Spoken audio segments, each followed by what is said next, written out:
क्यों किया था एमिली ब्लंट ने ब्लैक विडो का किरदार निभाने से इनकार? क्यों 2004 में ही सोचे गए इस फिल्म को बनाने में लग गए 17 साल? मार्वल यूनिवर्स दुनिया की वह फिल्म फ्रेंचाइजी है जो ना कि किसी आयु, ना ही किसी देश, ना ही किसी जेंडर तक सीमित है। इसमें बहुत ही अच्छे तरीके से horror, love, action, science fiction, thriller, revenge और शायद फिल्मों की दुनिया में मौजूद सभी जेनर्स को मिलाकर दिखाया जाता है और यही कारण है कि इसे हम यूनिवर्सल फ्रेंचाइजी भी मान सकते हैं। खासकर इसकी आखिरी आई फिल्म एवेंजर्स एंड गेम ने तो इन घरों में ही इस सीरीज की एंट्री करवा दी जहां किसी ने अब तक मार्वल की एक भी फिल्म नहीं देखी थी। अब वो लोग भी नेट पर बैठकर मार्वल की आने वाली फिल्मों की लिस्ट बनाने में लग गए। तो अगर आप भी उन फैंस में से एक हैं तो आपको तो जरूर पता होगा कि जल्द ही मार्वल की ब्लैक विडो फिल्म बड़े पर्दे पर रिलीज होने वाली है। यह मार्वल के फेज 4 की पहली फिल्म होगी। Black window Marvel super hero का उन किरदारों में से एक है जिसे सबसे शक्तिशाली में गिना जा सकता है। आज हम अपने इस वीडियो में आपको इस फिल्म और इसके बनाने की कहानी से जुड़े कुछ दिलचस्प खबरें बताएंगे। तो इसे जानने के लिए हमारे वीडियो को अंत तक देखें और अगर आपको ये वीडियो पसंद आए तो इसे लाइक और शेयर जरूर करिएगा। ब्लैक विडो 7 मई 2021 को रिलीज होने वाली अमेरिकी सुपर हीरो फिल्म है जो मार्वल कॉमिक्स के इस नाम के कैरेक्टर पर बेस्ड है।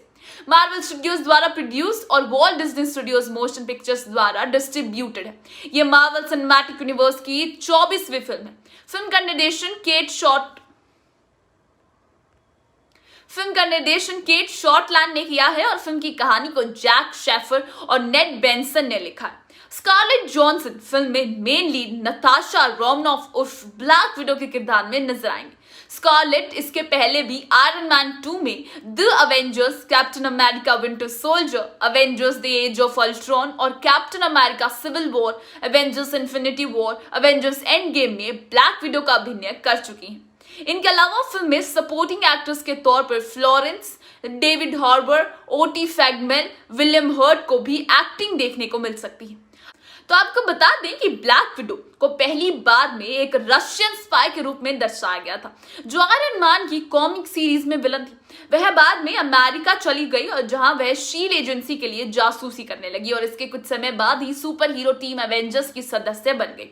यह फिल्म कैप्टन अमेरिका सिविल वॉर से अपनी कहानी को उठाएगी जिसमें नताशा अपने आप को अकेला पाती है और अपने पास्ट का सामना करने के लिए मजबूर हो जाती है।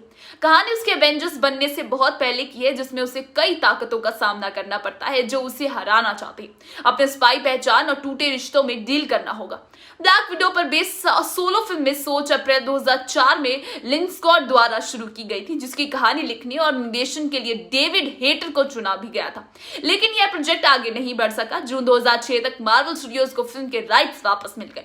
मार्वल और जॉनसन ने पिछले वर्षों में कई बार ब्लैक विडो पर आधारित सोलो फिल्म बनाने की बात कही, लेकिन किसी न किसी कारण से यह टलता चला गया और आखिरकार 2018 में शॉर्टलैंड के साथ फिल्म की प्रोडक्शन शुरू हुई। पहले यह फिल्म मई 2020 में रिलीज होने वाली थी, लेकिन कोरोना की मार हमारी सुपर हीरो ब्लैक विडो को भी लगी और उन्हें झेलना पड़ा। शूटिंग में देरी के कारण रिलीज भी 1 साल के लिए टल गया।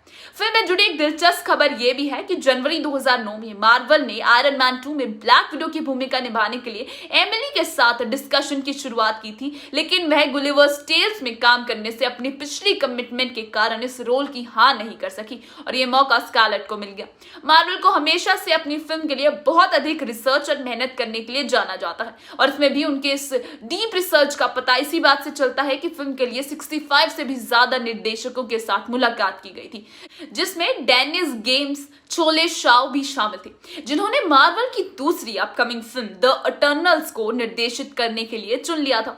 बाद के महीनों में इस लिस्ट में घटकर सिर्फ 49 निर्देशकों का नाम रह गया और इसके टॉप पर थे केट शॉर्टलैंड, एस्नेटे और मैगी बेट्स। खबरों की मानो तो जॉनसन के कहने पर शॉर्टलैंड को सिलेक्ट किया गया था और दरअसल जॉनसन को उनकी 2012 में release film starring film of लॉरे बहुत पसंद आई थी। यह तो साफ होता है कि इस फिल्म पर भी मार्वल ने अपनी पिछली किसी भी अन्य फिल्मों के मुकाबले कम मेहनत नहीं की है और जैसे कि मार्वल ने कभी भी अपने फैंस को निराश नहीं किया है, आशा करते हैं इस बार भी ऐसा ही होगा और फिल्म के लिए टिकट अकाउंट खुलते ही उनकी सारी सीटें बिक जाएंगी। आप हमें कमेंट में जरूर बताइए कि आप इस फिल्म के लिए कितने एक्साइटेड हैं और अगर आपको हमारी ये वीडियो पसंद आए तो इसे लाइक और शेयर जरूर करिएगा। हम यूं ही आपके लिए फिल्मों की दुनिया से जुड़ी सभी खबरें लाते रहेंगे, इसलिए हमारे चैनल को सब्सक्राइब करना मत भूलिए। मैं हूं पूनम और आज की हमारी स्क्रिप्ट लिखी है उपसाना पांडे ने।